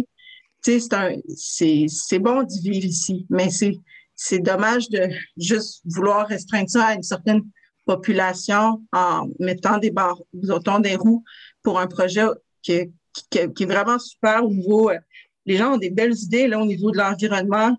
Tu sais, les serres, les jardins communautaires, c'est plein de choses qui sont belles pour la société, puis les familles, puis le quartier. Fait que le fait de juste argumenter sur la criminalité, ben dans les très bonnes familles, il y en a des meurtres puis des femmes qui se font battre, puis c'est pas juste dans les familles défavorisées où on retrouve des choses comme ça, tu sais. Donc, c'est des jugements qu'il faut contrer, qu'il faut arrêter. Il faut juste arrêter, puis essayer de travailler ensemble pour justement améliorer la qualité des gens de la Ville de Montréal, là. Donc, je suis à 8 minutes, là. Oui, je suis pas pire. Conclure, là, oui. Je pense que c'est pas pire, là, toutes mes notes, là. Oui. OK. Écoutez, je vais laisser le temps à mes collègues de vous poser des questions, mais je vais profiter du fait que mon micro est ouvert pour poser les questions qui me sont venues. Vous êtes membre fondateur d'une coopérative famille. J'aimerais ça que vous définissiez ce qu'est une famille. Et vous dites, je ne pourrais pas rester ici éternellement. Donc, je comprends que dans votre coopérative famille où vous êtes actuellement, vous ne pourrez pas rester si votre... Non. C'est que moi, la coopérative Famille Louvain, ben, pour moi, une famille, Famille Louvain, je pense que la coopérative Famille Louvain, l'idée, c'est qu'elle ait des familles, mais elle reste ouverte aussi à ce que ce soit une famille. Ben, en fait, moi, comment je vois la coopérative Famille Louvain, c'est que la coopérative, c'est une famille. Donc, aussi diversifiée qu'elle soit. Que ce soit avec des familles nombreuses, que ce soit avec des personnes seules, mais c'est tout. C'est la famille, tu sais. Donc, la coopérative, c'est la famille, puis on essaie de... Excusez, Puis, donc, une famille, c'est des membres qui s'entraident. Donc, ça, c'est un peu la famille. Moi puis mon garçon, on est une famille. Vincent, il est une famille à lui seul. puis Naïma aussi, avec ses grands-enfants aussi. Donc, c'est une famille, c'est des gens qui sont là ensemble puis qui peuvent compter les uns sur les autres. Donc, peu importe les différends, peu importe la chicane, à un moment donné, on continue puis on passe à travers. Moi, ce que je disais, c'est que le projet Louvain, moi, je peux me voir où est-ce que je suis en ce moment, je m'y vois vieillir. Dans le sens que c'est une coopérative, ça va bien, les gens sont le fun. C'est le projet Coopérative Louvain, je suis prête à m'y investir, mais je ne sais pas si un jour je vais pouvoir y vivre. C'est plutôt ça. Parce que dans le sens que ça peut être très loin, sur le tard. Puis moi, mon hypothèque a diminué en ce moment. C'est pas, mais je suis prête à m'investir dans ce projet-là parce que j'y crois. Je trouve que les coopératives, ils devraient en avoir plus sur Montréal. Puis les gens devraient plus s'impliquer dans leur milieu de vie parce qu'on est gagnant de tout ça. Est-ce que c'est plus clair? C'est juste parce que j'aimerais ça y vivre dans la coopérative Famille Louvain. Demain, si vous me dites que j'ai un appartement, j'y vais. Mais vu la durée de tout ça, c'est long, c'est normal, c'est un gros projet. C'est ça serait, je ne sais pas c'est quand que je vais pouvoir y vivre. OK. J'aurais une autre question pour vous, oui? Après ça, je laisse l'espace à mes collègues. Oui. Dans le modèle, je sais là, que ça va changer dépendamment des subventions, puis quand ça va arriver, puis tout ça, mais dans le modèle auquel vous pensez dans votre future coopérative, combien de logements seraient subventionnés pour combien de logements qui seraient un peu en bas du marché? Ou est-ce que vous pensez que 100% des logements seront subventionnés? Ça, je ne sais pas. Peut-être que Vincent, qui est membre fondateur aussi depuis un peu longtemps, il pourra répondre à cette question-là parce que moi, je suis quand même nouvelle, puis avec la COVID, je n'ai pas eu ça. Mais ici, nous, dans notre coopérative, c'est un ancien au BSNL, là, quelque chose, CH, je ne sais pas trop quoi, là, je me rappelle pas, là, je mélange les lettres, mais c'est que si moi, j'avais eu perte d'emploi temporaire avec le COVID, j'aurais eu droit à une aide financière. Tu sais, c'est comme c'est selon ton budget. Tu sais, fait que moi, je trouve que cette alternative-là, ça peut être intéressant. Je pense pas que ça se fait encore, ces affaires-là, mais je trouve que ça peut être une alternative intéressante dans le sens que tu veux pas non plus faire en sorte que, tu sais, les gens qui ont le droit puis qui peuvent pas, c'est correct, il faut les aider et tout ça. Mais aussi, des fois, il peut arriver des bad luck temporaires. Puis c'est ça. Moi, quand j'ai su que j'étais éligible, que je pouvais être éligible à ça, eh bien, ça m'a comme rassurée. Tu sais, mais moi, je travaille dans un CHU, là, je perdrais pas ma job là, en ce moment, là. Mais mais quand même, il pourrait arriver un malheur ou quoi que ce soit, puis c'est juste rassurant en tant que mère monoparentale de dire, j'ai quelqu'un qui n'a pas de parents, pas d'amis ou quoi que ce soit, puis qui pourrait pas avoir de l'aide de l'extérieur, il y a cette aide-là qui existe. sans vouloir nécessairement l'utiliser, parce qu'on ne veut pas non plus vivre trop serré financièrement. Ce n'est pas l'objectif du monde, je pense, là, mais c'est ça. Je pense que ça serait l'alternative pour moi. Mais ouais. Merci. Madame Christini, Monsieur Boucher, avez-vous des questions? Oui, Monsieur Boucher. Non, je n'ai pas de questions, mais je veux juste vous remercier de votre témoignage. Ça humanise tout ça. Là. Nous, on lit des pages de spécialistes puis de chiffres et tout. Ça donne un visage humain à tout ce dossier-là. Ça a été fort apprécié. Merci beaucoup. Ben, ça me fait plaisir. Puis j'aimerais juste aussi, parce que j'ai oublié là, de nommer par rapport au comité de pilotage, comme, tu sais, moi, je travaille temps plein, 2 jours. J'aimerais ça pouvoir participer aux discussions puis tout ça, puis en savoir plus. Mais les rencontres sont 2 jours. Fait que ça, pour moi, c'est vraiment pas possible.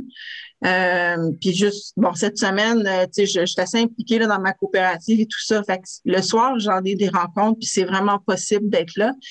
Je sais que le comité de pilotage, tu sais, vous travaillez aussi temps plein, tout ça, mais des fois, si les réunions pourraient être de temps en temps le soir pour nous mettre en diapason ou pour connaître l'opinion des coopératives puis des gens qui sont prêts à s'y investir, ça serait vraiment fun de considérer ça. De toute façon, dans une coopérative, c'est ça qu'on fait. On s'adapte, puis c'est souvent le soir nos réunions. Puis là, à ce moment-là, on peut voir c'est qui vraiment qui est en mesure de pouvoir assister aux rencontres puis de s'impliquer. Fait que ça donne une idée, là, un peu. Là. Ça serait le fun, ça. Ça serait à souligner qu'on veut tous s'impliquer, mais on travaille. OK, merci. Madame Christini?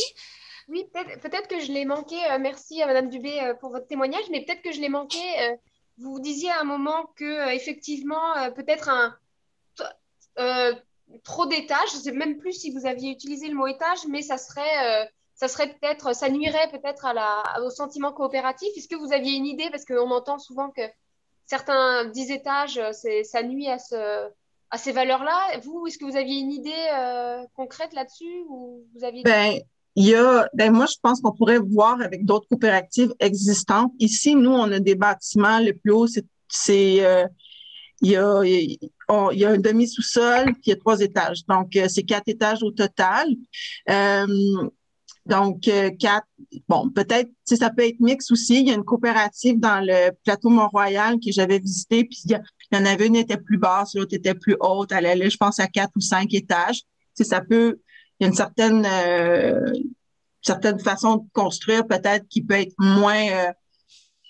moins lourde pour le quartier. Mais ouais, je pense que 4. Puis là, j'ai peut-être de la misère à visualiser 5 étages, là, mais faudrait pas que ça soit une trop grosse. Ici, on a 42 membres, en face, centaines, je pense qu'ils sont 70. Je pense que 70 membres, 50 membres, 40, ça serait pas mal ça pour la coopérative, là. Pas trop. Avec des espaces communs aussi pour nourrir la culture et se regrouper, développer. Moi, j'aurais envie de faire des cuisines communautaires, on peut pas, c'est COVID, mais essayer de faire des choses pour que tout le monde grandisse, qu'on apprenne. Donc, puis ça prend des espaces communs, des espaces aussi de rangement pour les vélos, les équipements, les familles. Si on veut favoriser la coopération et tout ça, souvent les gens ils vont faire des vacances pas chères, puis mais on a du matériel, il y a le camping, le vélo, le cooler. Tout ça, ça prend de la place. Fait que des espaces de rangement pour les familles. Les stationnements, oui, mais pour ma part, c'est pas... je pense que bien développer des affaires de communauté, Bixi, c'est juste bon de bouger là, en ce moment-là. Fait que, mais puis les autres, ils en ont des stationnements. Fait que je sais pas c'est quoi la panique avec ça, en tout cas. Mais bon, c'est ça. Juste à un moment, c'était juste un nom. Vous aviez parlé d'une coopérative d'une centaine de membres. Comment elle s'appelle? Je pense que la coopérative en face, c'est la coopérative la Oasis Sauvée. Ah, Puis je pense qu'ils sont une 60, 70 à peu près, mais je suis pas sûre. Je pourrais vraiment pas vous dire. Sur la fichime, on pourrait retrouver l'information, là. Je pourrais chatter rapidement puis voir, mais ça serait à vérifier. Mais c'est une coopérative qui ça fait longtemps, là. C'est dans les 70, 75, 1975-80, dans ce cas-là, dans le début du démarrage de coopératives. Ces deux coopératives-là, ils ont démarré. Mais là, je parle de la mienne puis celle d'en face. C'est des coopératives que, en tout cas, pour la nôtre, est en santé financièrement. On a fini de payer notre hypothèque. Là, c'est pas cher, nos loyers.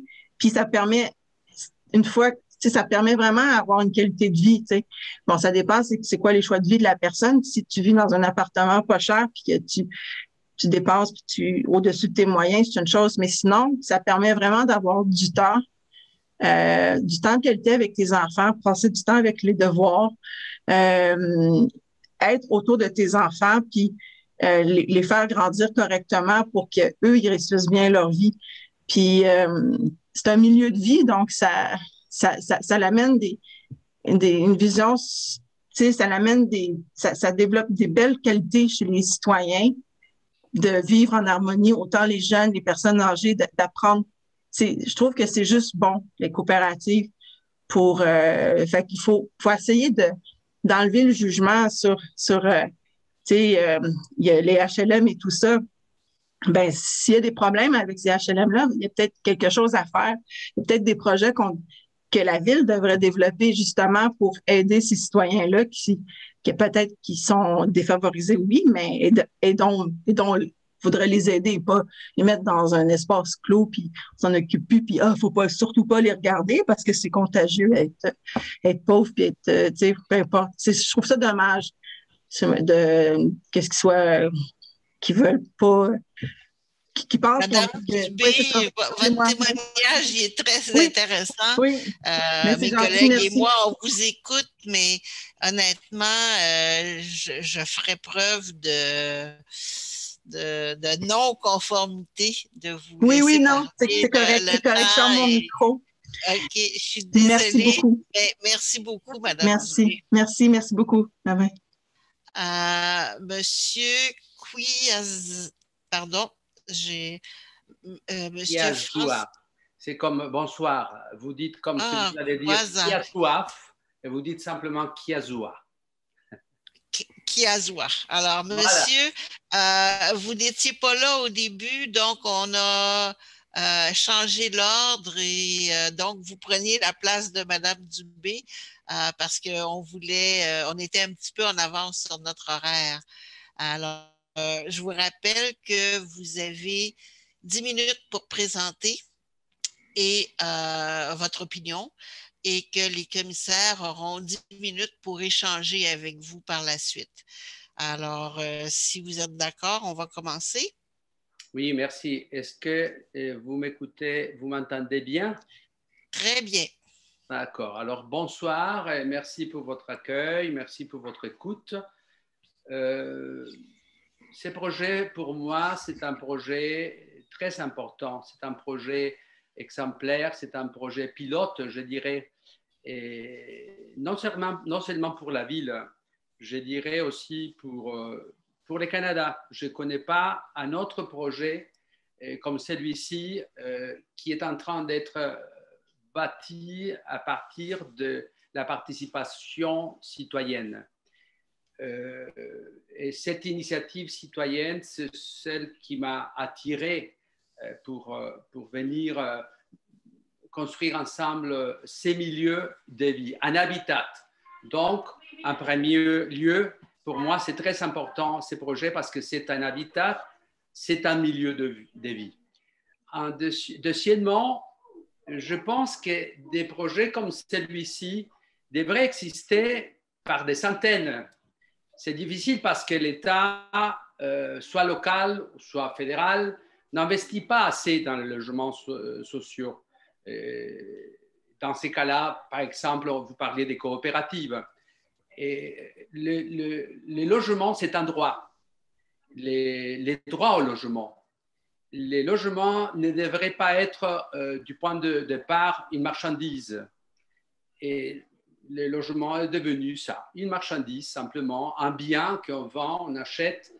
Et il y a beaucoup de monde qui ont des difficultés à se loger. Donc, un projet comme celui-ci va équilibrer, par exemple, le marché, va éviter probablement, s'il y aurait beaucoup d'investissements de l'État, et il y aurait moins de spéculation. Et nous voyons dans différentes provinces du pays, du Canada, les spéculations vis-à-vis de biens, de logements, de lieux pour habiter, des appartements, des maisons. Et ici à Montréal, on a vu et on voit la manière exponentielle comme les prix, non seulement pour acheter et vendre, mais pour louer, à monter en flèche. Donc, un lieu comme celui-là va donner validité, va faire vrai le principe humain, c'est un droit humain, le droit au logement. Et troisièmement, puisque c'est un milieu de vie, ces milieux de vie commencent avec les familles. Tout à l'heure, vous demandiez qu'est-ce que c'est une famille. Mais évidemment, il y aura des familles là-dedans. Il y aura des enfants. C'est un milieu de vie qui commence là avec des enfants, qui commence avec des petits-enfants, qui commence à la petite enfance. Il y aura donc des parents, des adultes qui sont dans l'étape de production, si on peut dire comme ça, de la vie. Parfois, ces genres de projets vont se centrer sur la question des personnes qui se trouvent dans l'âge de la production du point de vue économique. Mais on oublie parfois l'importance qu'ont les enfants qui font partie de ces milieux, qui feront partie de ces milieux. Et après, on va se centrer aussi, on va penser un peu aux personnes âgées. Donc, c'est un milieu de vie qu'il faut considérer. Il me semble que c'est nécessaire de considérer ces différentes étapes de vie parce que c'est un milieu de vie qui commence à la petite enfance, qui devient les familles, les jeunes couples et qui termine, si on peut dire, ou qui va faire le transit vers l'âge, les personnes âgées.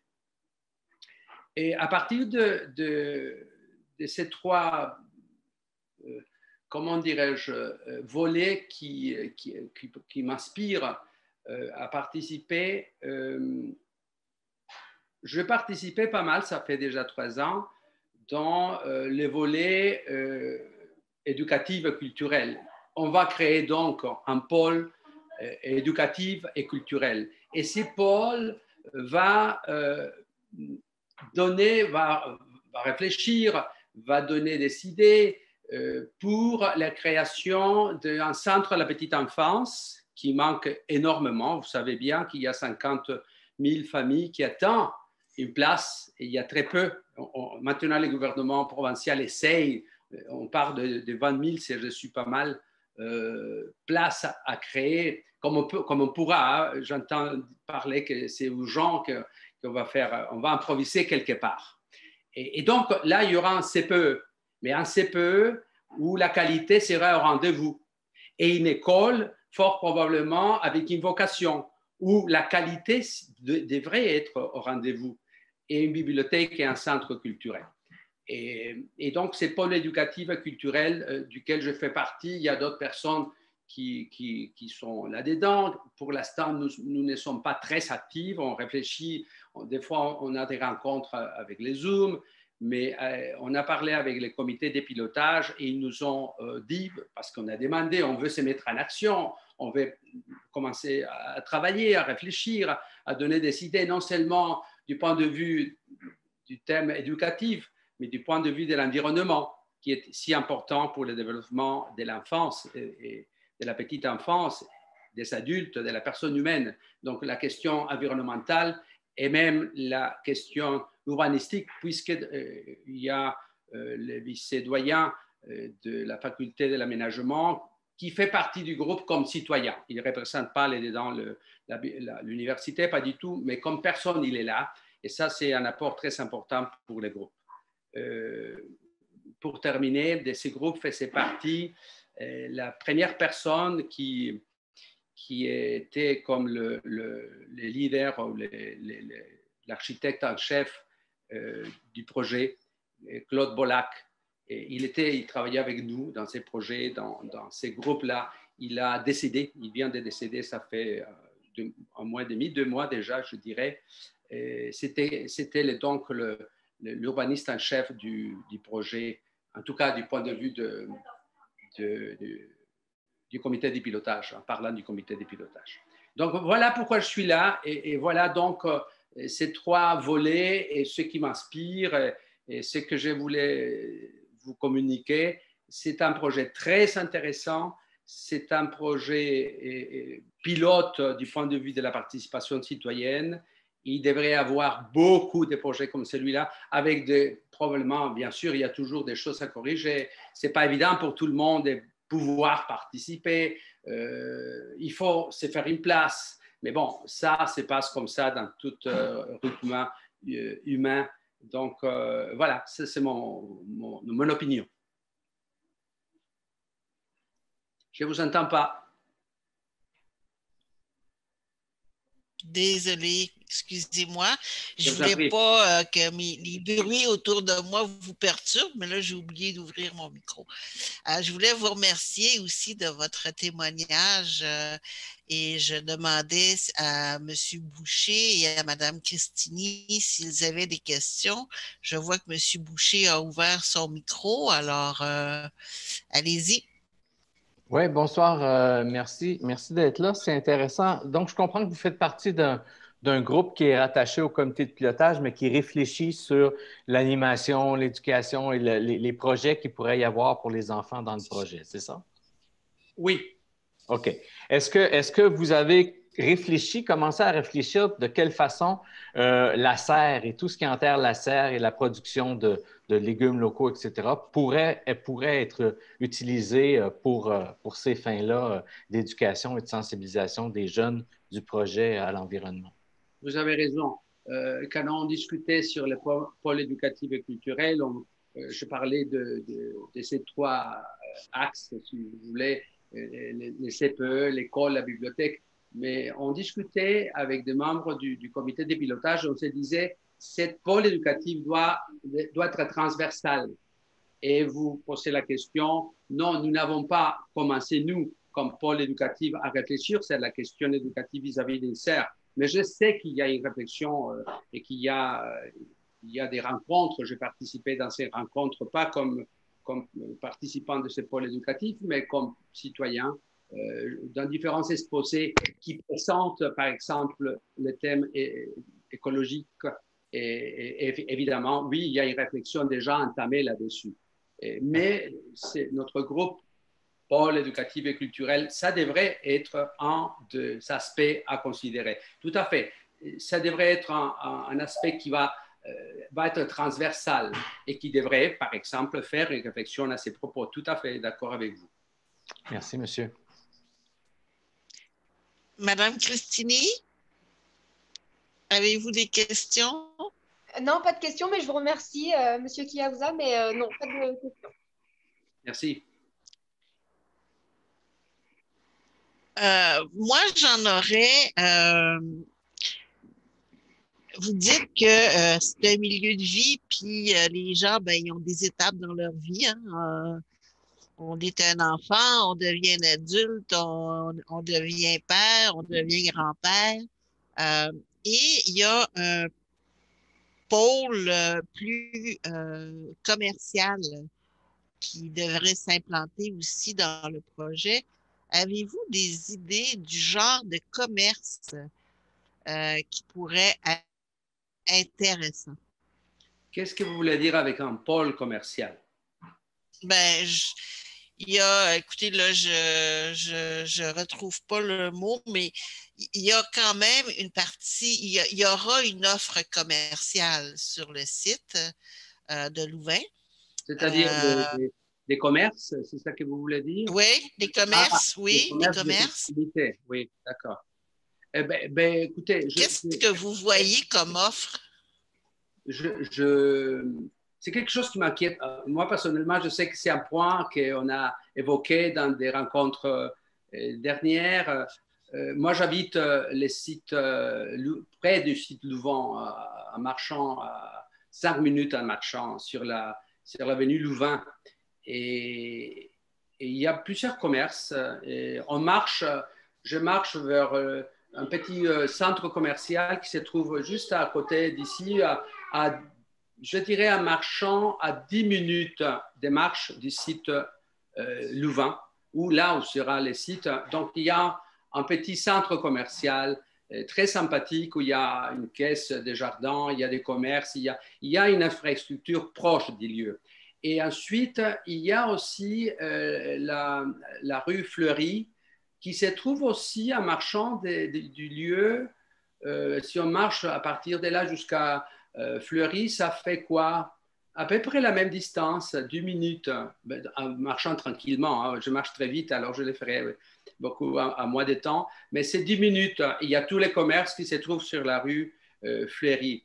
Et donc, je ne vois pas un vide là-dessus. Évidemment, si on veut avoir des choses là à côté de l'appartement, de la porte, parce qu'on ne veut pas bouger, il faut penser, vous avez raison, quelque part aux personnes âgées. Oui, il pourrait avoir un petit dépanneur peut-être, mais les grands centres, grands centres commerciaux, mais des endroits pour acheter un magasin, une épicerie, il y en a pas mal dans les alentours. Oui, donc pour moi, ce n'est pas une grosse inquiétude, sauf si on voudrait faire quelque chose de très commercial, ce qui ne me semble pas nécessairement adéquat. Puisque, je répète, il y a des choses aux alentours, pas loin du site. D'accord, merci beaucoup. Je peux Alors, ajouter, je peux oui, rapidement M. ajouter, Boucher. si on vous disait que cette offre commerciale-là en était une de très proximité, vous parlez d'un un dépanneur, un nettoyeur, un salon de coiffure à 2 chaises qui dessert vraiment les gens qui sont là pour des choses de très proches. Est-ce que ça vous rassurerait un petit peu? Ça dépend de la manière comme ça pourrait être conçu. Et ça dépend beaucoup. Oui, pourquoi pas?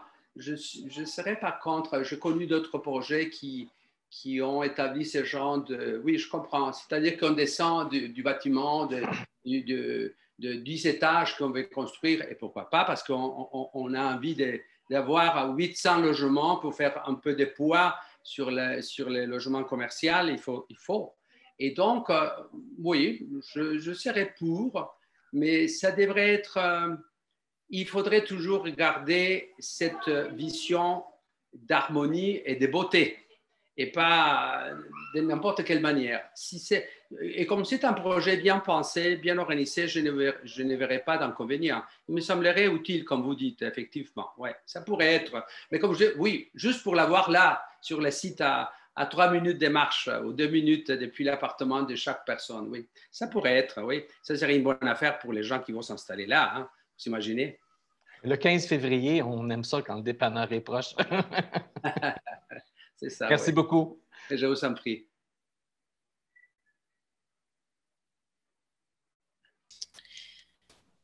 M'entendez-vous? Maintenant, oui. Ah, maintenant, non.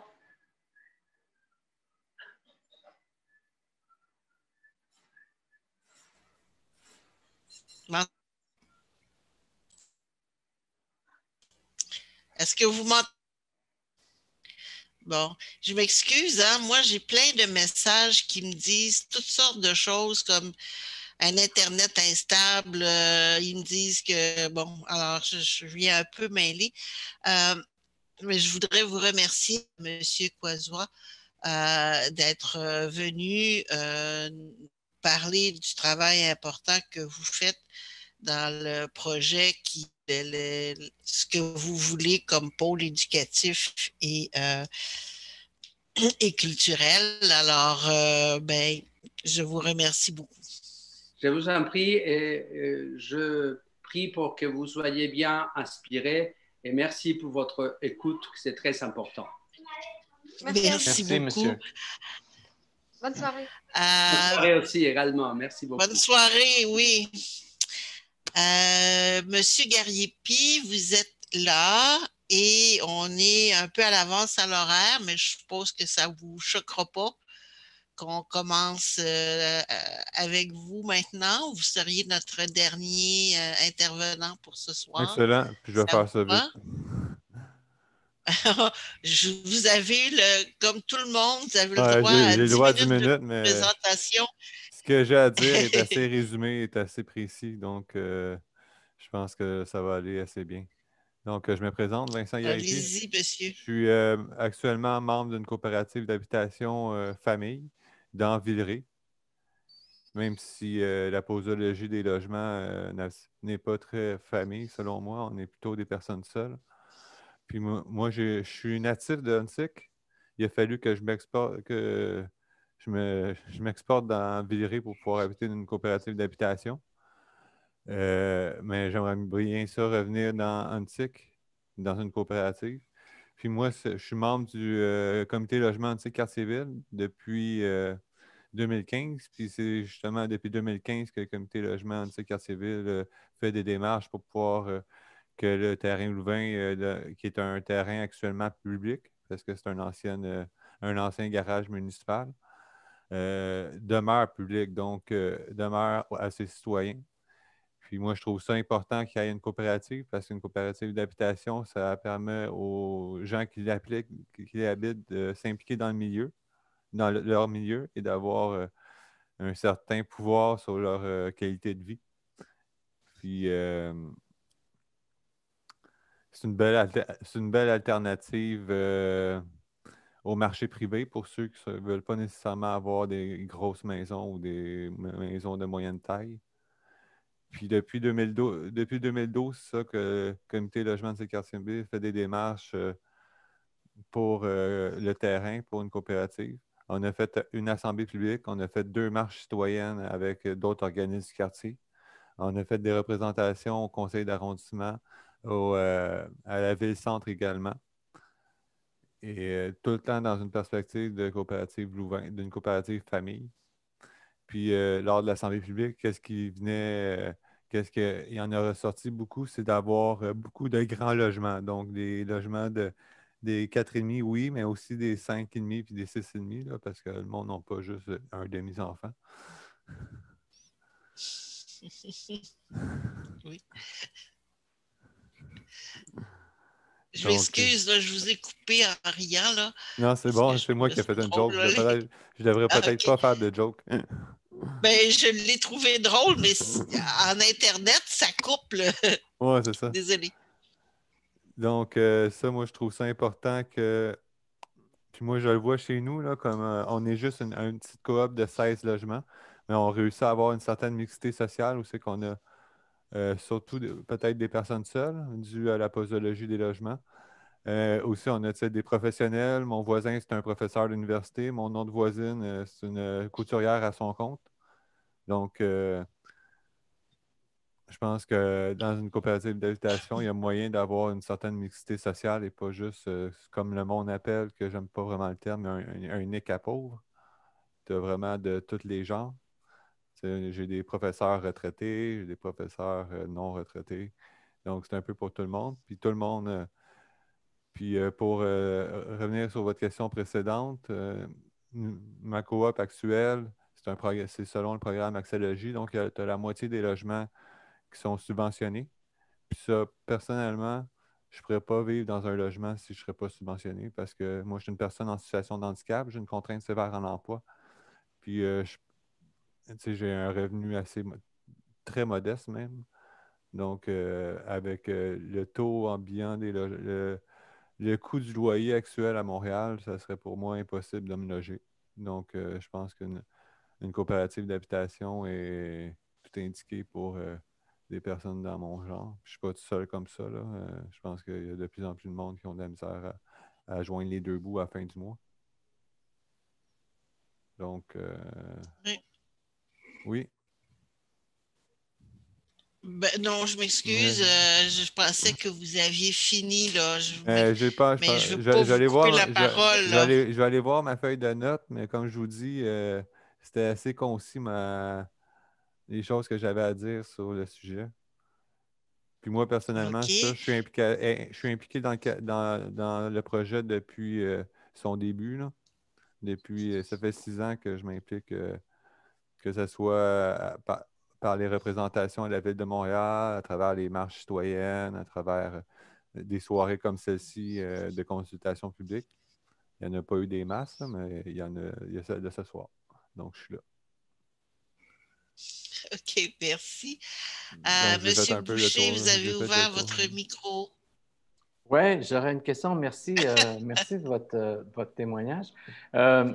Vous nous avez beaucoup parlé bon, vous connaissez bien le projet, vous êtes là depuis longtemps, vous savez de quoi ça va avoir l'air, etc. À part la question des coopératives puis des grands logements, qu'est-ce qui vous attire, outre si on met ça de côté, là, qu'est-ce qui vous attire le plus dans ce projet-là? Qu'est-ce qui vous fait dire que c'est un bon projet, à part cette histoire des coops et des logements? Mais il y a les coops, mais il y a aussi des OBNL qu'il va y avoir sur le lieu. Mais excusez, je veux dire, à part de la question du logement, là, de plus en plus, on parle d'écoquartiers, qui serait un des premiers écoquartiers de Montréal. Puis ça, moi, je crois que c'est vraiment une manière comme nouvelle de voir la ville et une manière un peu futuriste. Ça. Puis ça m'attire beaucoup. Puis aussi, tu sais, c'est proche d'un métro, c'est proche de beaucoup. C'est au cœur d'Antique, un quartier que j'adore. Il y a quelques grands parcs à proximité.